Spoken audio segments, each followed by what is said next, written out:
The sounds of summer. Can you hear them? As a child, what are your fondest summer memories? This is the question that I'm asking myself after watching Crooklyn, written and directed by Spike Lee. And you can find it streaming on Amazon, and I'm sure you could find it in other places streaming online around the world. Hi, I'm Fox Indigo. You're listening to Fox on Flix with friends, and I love watching movies and shows across the global Black diaspora and sharing them with you. So if you're someone who's into Black entertainment or is just looking to expand their repertoire, I ask you to please follow and join this podcast and share it with a friend or two. And while you're doing that, since we are friends, we're just going to take a little break as we thank our sponsor for today's show. And we do have a guest with us again. Her name is Tamarsha, and she'll be sharing a little bit about herself right after the break.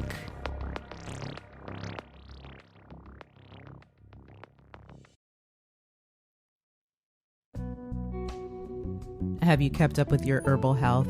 Strengthen your body's immune system and natural functions with Spellbound herbals. Created in small batches, each herbal elixir is made from organic non-GMO plants and roots, organic honey harvested from New York State bees, and sealed in bamboo-covered glass to preserve freshness. Crafted to promote the specific needs of men and women, just a few drops in a glass of juice or water makes a world of difference to your natural health. For more details, visit the Spellbound Apothecary online at spellboundtoday.com and place your order. Also, for smokers searching for a natural alternative to tobacco, check out their herbal smoke blends, crafted from delicious flowers and plants that stimulate the mind, relax the body, and set the mood. Try enhancing your favorite bud strand with a few sprinkles of Third Eye Magic or Love Me Long Time. Available again at spellboundtoday.com.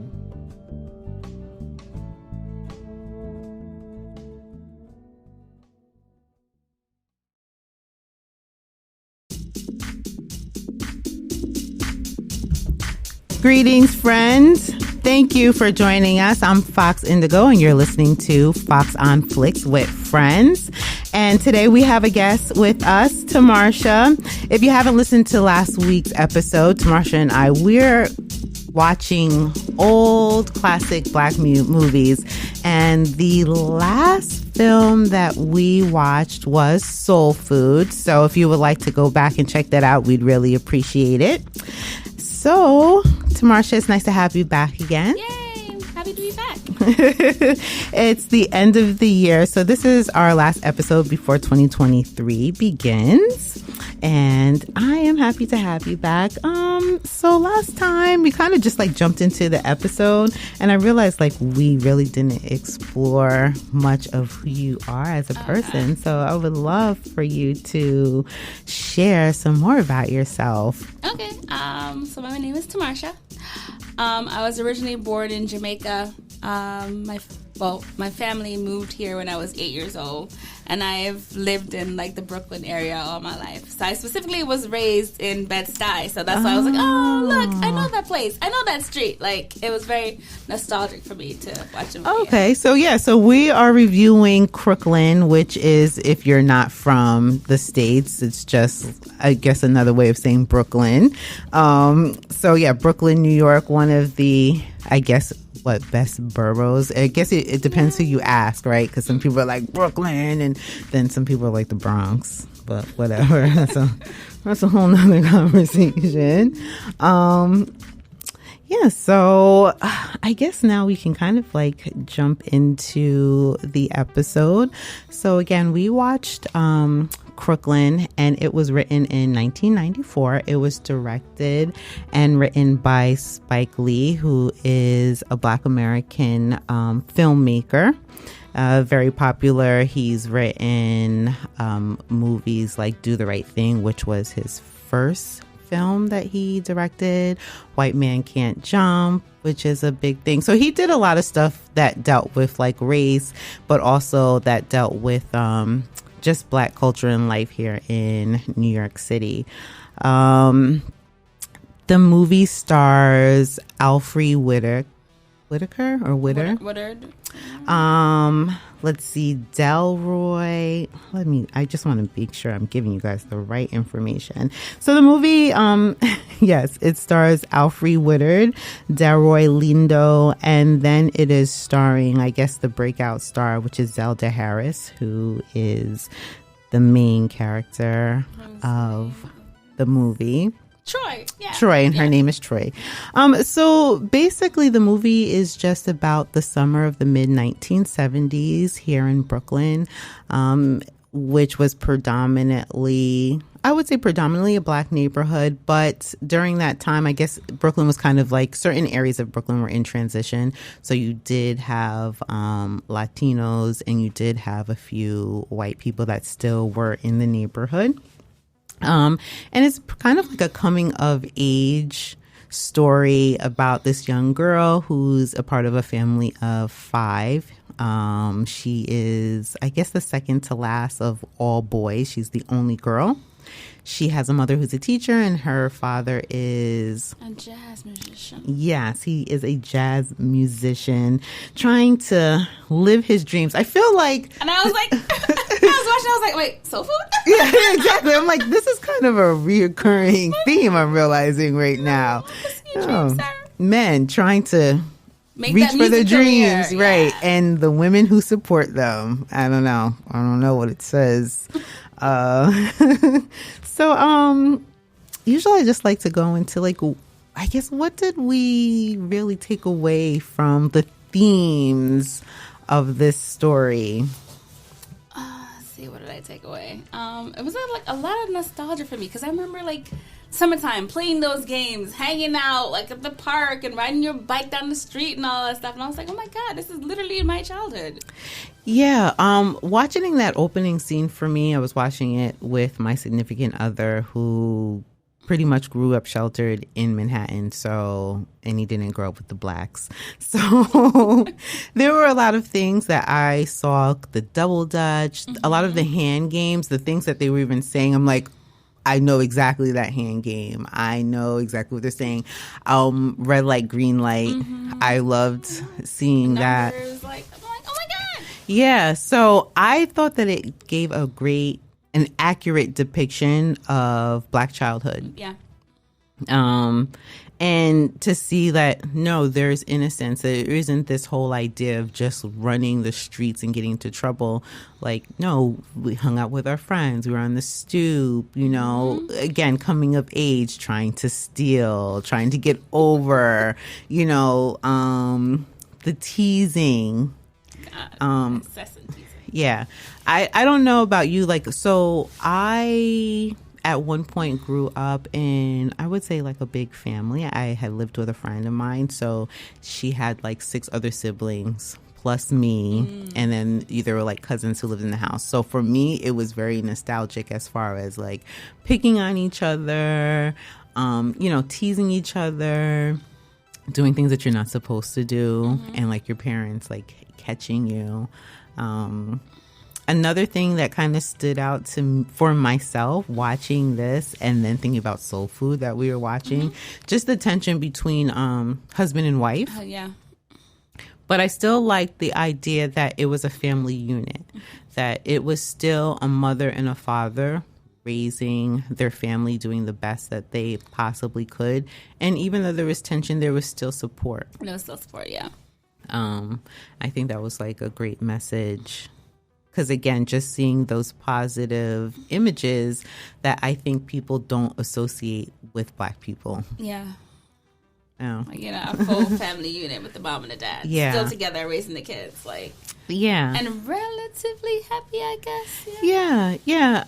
I saw them as happy. I just saw, like, what they were going through as kind of, like, normal relationship things, because you still have to communicate. Like, just because you get married to someone, everything isn't just rosy and now we get along and we understand each other perfectly. Yeah, there are going to be those times where you're kind of like, what the hell are you doing? Like, I'm doing everything, and that's kind of The the mom. wife. Yeah. Carolyn? I think her name was Carolyn.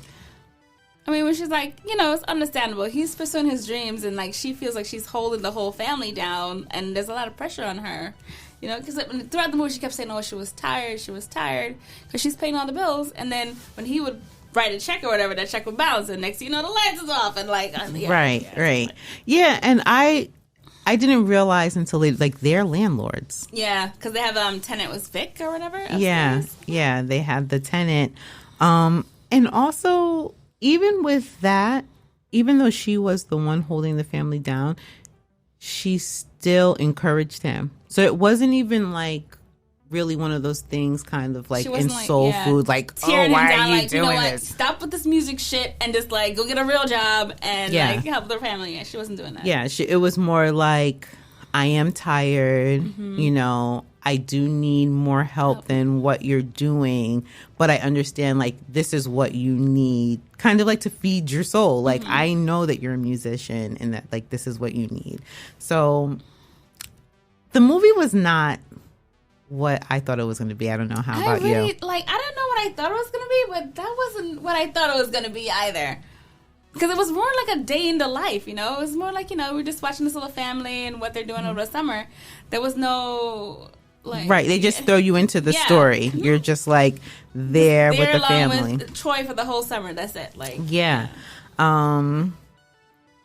As a film major, actually what I enjoyed was some of the, like, the experimental film kind of things that he did with the camera, like the two guys who were the huffers. Huffers, yeah. Mm-hmm. Yeah. And they were having them upside down because they were high. Mm-hmm. And even when Troy had that dream and they gave her, she like huffed the stuff, I was like, wait a second, for a little kid, you're doing that a little too well. Yeah.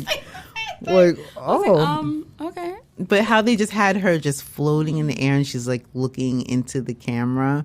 So, I was kind of like, but I still like that whole artistic look. And then when she went to stay with... What was that aunt's name again? When she went to stay with her aunt and her uncle... That, first of all, that was fucking hilarious to me. But they did also she did something very strange with that too. Like he like squeezed the film so they looked like a little bit skinnier.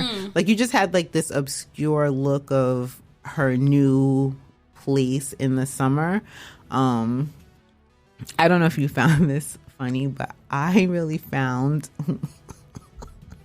when they were looking for the dog. Oh, the dog! Oh my god, that shit was hilarious. When you brought him, I was like, oh, wait.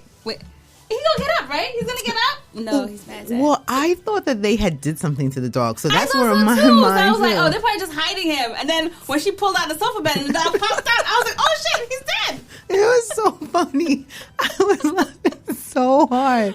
Yeah, and I think that's what I really enjoyed most about the movie, because even though I've heard people talking about it over the years, and I know that it's one of Spike Lee's like top movies, I really didn't know what to expect. So I wasn't sure if I'm going to see like guns blazing and police. I really thought it was going to be like maybe something related to gangs or something, like some kind of crime happening in Brooklyn, or I don't know. Yeah. I mean, you said Crooklyn. It just sounds like something crookedy is going to be happening now. You know? Right. And that's what I was expecting to see. But when I actually read up on the movie, just to get a kind of idea of what was, where it came from. So it's like loosely based on his sister's perspective of growing up in Brooklyn with all boys. Oh, okay. So it's like the loose interpretation. And it was written, I believe, by him and her. So I thought that was interesting. So it's kind of like more like a homage to kind of like his sister. I don't want to say those are probably like the biggest highlights to me. And of course there were like other little things that I think like that he highlighted, the different ideas of blackness were kind of touched on that with the hair. Yeah. So I don't know if you want to When she went to with her aunt, and she came with like her little braids in, like and like the beads and stuff in her hair. Yeah, her mom's real and then, ethnic. Like she was like, the aunt was like, "Oh no, you can't have your hair like that." The hot comb came out, like. Yeah, like, yeah. What was wrong with her braids? And she said she had that kinky hair. She's like, "Oh, you don't have that good hair like my daughter." Like my fake daughter. Yeah, and that was another thing that I actually enjoyed too, because again, you know, you have like the stereotypes that they kind of feed, the tropes that they feed about, you know, like light skin, dark skin. So when you first see the cousin, you're like, oh, her cousin's all light skin. It's the South. It's going to be, you know, this thing. Yeah, I thought it was going to be like that too. But like where her cousin was going to like making some kind of comment about her skin. I really thought his cousin was going to say some shit about her skin, but she never said nothing. No, it was kind of like, I'm happy that you're here. Yeah, like I have a playmate, finally. Yeah. So I also enjoy that too. She's like, that's not my real mama. A spicy one, that one. Yeah, she really was. So that was another thing that I really did enjoy. It was just a really happy movie until it took, turn. So dark. Yeah, that dark turn. That I was not expecting at all. For some reason, I just thought it was going to be like, we're going to see her summer, and I don't know what I thought was going to happen. Yeah, me too. I didn't know what to expect. Was not expecting that. It was kind of like we jumped into her life, her summer, her brothers, just the different anecdotes that were happening. And then it was like, oh, wait. There is like a serious moment actually happening. And I would like to delve into that. But before we do, I'm going to have to take a break because we have to thank Anchor for sponsoring this podcast. Yes, thank you, Anchor. And while we're doing that, again, if you could just go ahead, follow this podcast and share it with a friend or two, post it up, on Spike Lee's page if you follow him, anyone, hashtag it, but share. And we'll be right back.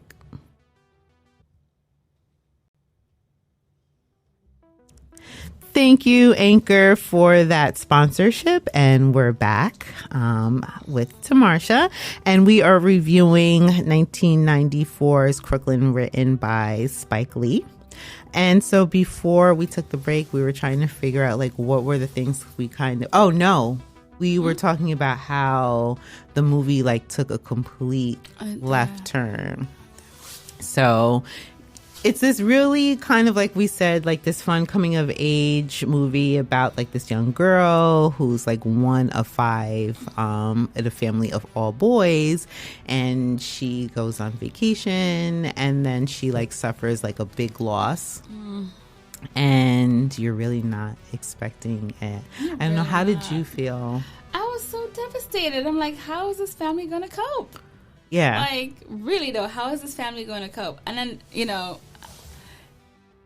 I mean, that's so devastating for a child to lose, Yeah. Yeah, so I'm like, to lose someone so close to them. Yeah, and they weren't there. So that also devastated me too. Like, you couldn't give her more time. I understand, like, you didn't want her to see all this or whatever. Yeah. And that you, like, without her out the way, you figure you guys can take care of her. You're optimistic thinking it's going to go away. But, like, she needed the time. The time is something she can't get back. And it made me wonder, did they send her away on purpose? Was she sent away on purpose? They sent away her and another one of her brothers to, like, different places in the South. Yeah. So yeah. Family members.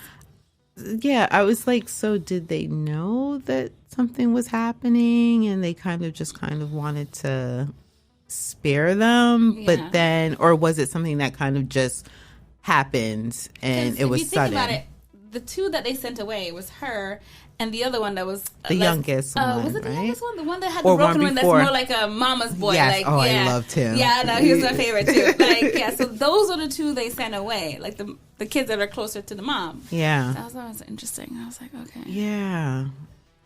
So I was like, dude. I wish I could ask Spike Lee that. Like was that part of the script? Like, was that something that they intentionally did? Mm-hmm. Like, they wrote that, like, okay, we're going to send these two away because, like you said, they're the closest to mom, so we want to kind of spare them. But, yeah, that was devastating to me because I was like, you had this great summer, and then you come back to loss. You learned about yourself, and, you know, got explored in the summertime, met your family, and then... Yeah. You didn't even have, like, a week. You didn't even have a week. You had, like, days. Yeah. Right. And if even that, hours. Because she went to the hospital, and then she never even made it back to the house. Right. Yeah. And that was just it. And then just even the way, like, she dealt with it. So I lost my dad when I was really young. I was 5. And so, I mean, I dealt with it. Like, I completely acted out. But to see Troy kind of like, she bottled it. Yeah, she just shut and then down. she kind of like matured really quickly. It was like she knew that she had to step into the place. And because she also knew the limitations of her dad. And that's what I was thinking too. And I was like, they didn't delve into that. And I guess Spike Lee didn't really need to, but because we saw at the very beginning kind of like how mom was doing everything, I just kind of wondered, what does that mean for him as a character, as somebody who was like always chasing their dream, and now you don't have anybody. You don't have that support that was like, you know, holding everything together while you could go ahead and pursue this dream. Now you got to like reality hit, and you got to feed your kids. You got to take care of your kids. What are you going to do? Yeah. What's the next step? Yeah. So, yeah, tear. And then I started thinking, like, okay, do they even have, like, any backup? Did they have insurance? Like, you know. Right. We saw, like, in Soul Food, Mama had, you know, Terry had shit, like, unlocked. That was ready for anything. But this family, I don't think they had anything. Right. So I'm like, what are you going to do? Right. Like, what was the next step? But it was still nice to see kind of like how they stuck together. They did. One of the parts, actually, the death is actually not what made me tear up. Actually, what made me tear up was when they were at the after the funeral. I forgot what it's called. Is it a repast or whatever they call it, where they eat. And she was like sitting there by herself, and her older brother came. I know, and he held her hand. I was like, "Oh shit, no, that touched me, because it was like, oh, they're recognizing, like he's recognizing that his sister actually is hurting, and he like, even now talking about it, I was just like, oh, it's so sweet. Because those two are always butting heads as well. Yeah. I don't know. What else do you think might have been missing, or anything that you kind of like dislike? I've never had brothers, and I didn't really have like male relatives, because my family's mostly girls. Okay. Even my cousins are like, I have like one male cousin, and I haven't seen him like in like 10, 15 so years. He's the opposite. So he would be like the Troy character. Yes, I'm like, I've always grown up with girls, so I don't really know what the dynamic would be with a brother in the house. Like, is it really like that? Are they always fighting like this? Because I'm like... Right. I grew up with a mixture, so I would say but we were kind of like that. We were like, we teased each other a lot. There was like a lot of fighting, but there was just a lot of camaraderie too at the same time.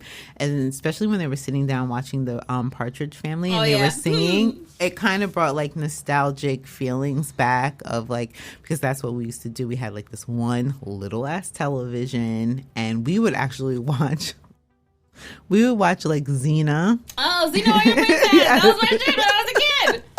Saturday nights. You know what time it is. Right. Exactly. So we would watch Xena, and then like the movies that we would watch over and over, we would watch Austin Powers. That was like one of the VHSs that we'd watch all the time.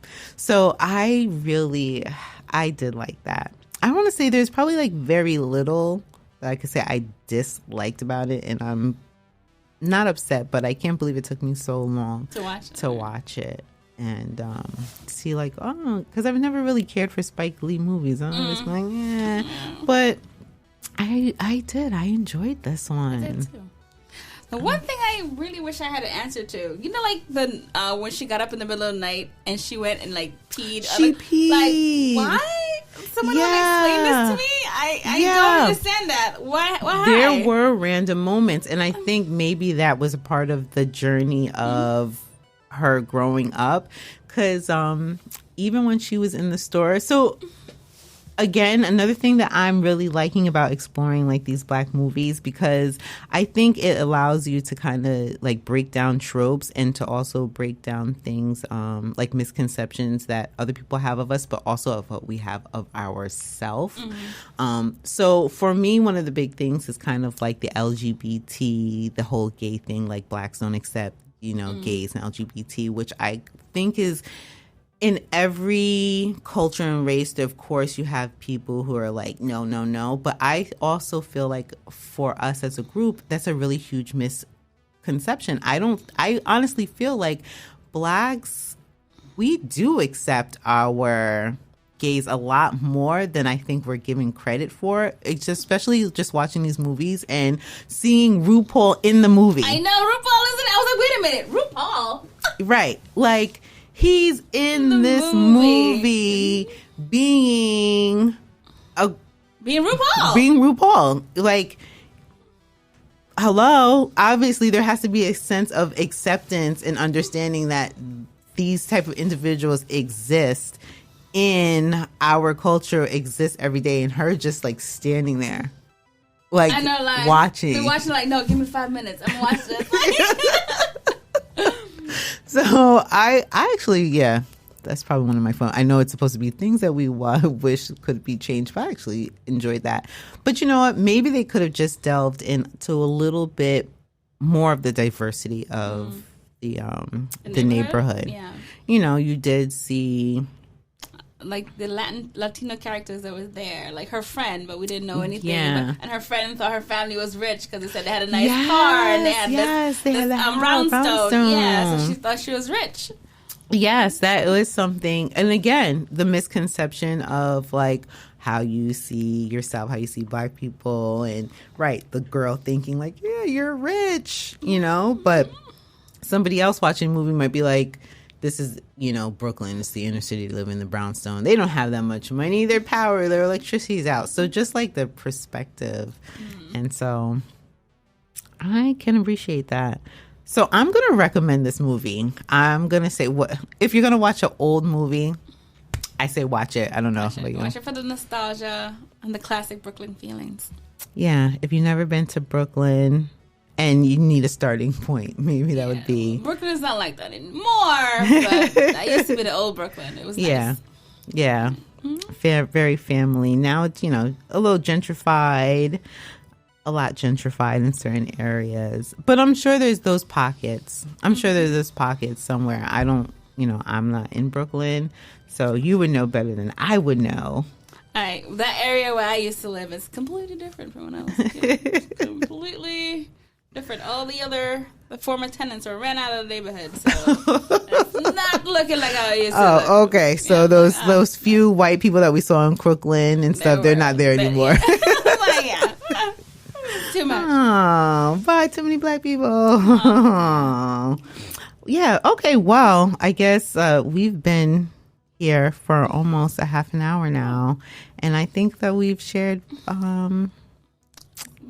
what we could. Yeah, don't want to give too many spoilers, but definitely wherever you are, please check out Crooklyn. Again, it is. And the music was great. The soundtrack was amazing. Yes. You're absolutely right. My boyfriend actually pointed it out. Phil was like, the soundtrack is amazing. And it'll also give you that mid-70s feel. Yeah, that was the music of the time. Yeah. So, yeah. Which is so interesting because the dad, thinks of himself as a real musician. Yeah. And he was he didn't like this pop music or right. I was like, oh my God, that's so funny. Right. And he's playing, and then Spike Lee chooses music of the time. So you're right. You're totally right. So the whole idea that the father's like, I play real music, and then you're listening to the soundtrack and you're like, this is like classic.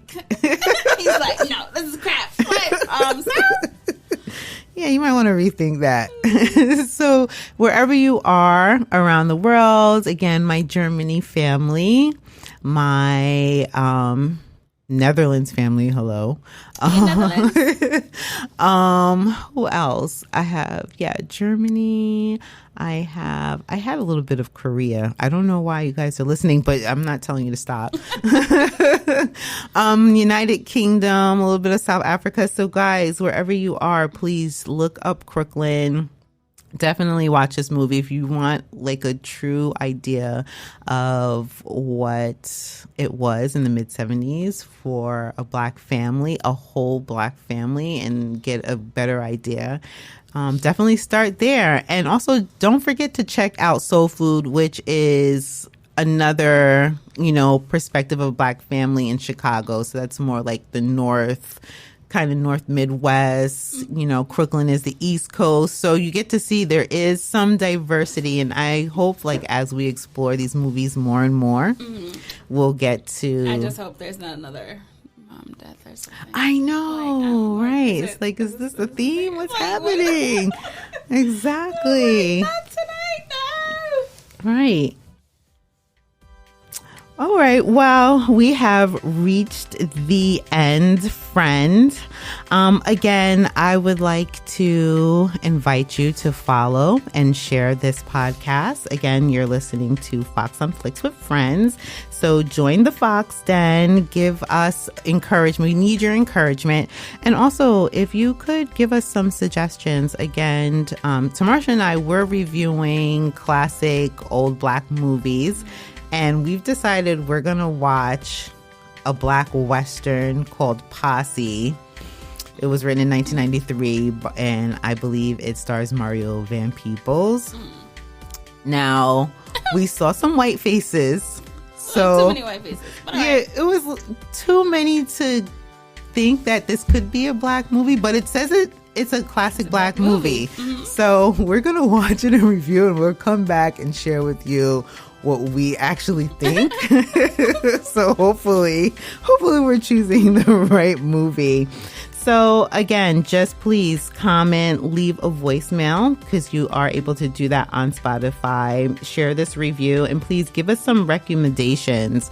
Also, I will be reviewing Lovecraft Country with Mackinson. You can find the first review of Sundown, which was this first episode of Lovecraft. So if you would check that out, we really appreciate it. And if you watch that too, you can follow along, because we are revisiting that episode by episode. So Tamarsha, anything that you want to say to the audience before we go? No, but I would recommend watching Crooklyn. I totally enjoyed the vibes. Yeah, I did too. Listen to Tamarsha. And if you don't watch the movie just because, also listen to the soundtrack. That shit is hot. Yeah. All right. Well, you heard it from our friends. Thank you so much, everyone. We really do appreciate it. Love, kisses, and hugs. We'll talk to you later. That's a wrap.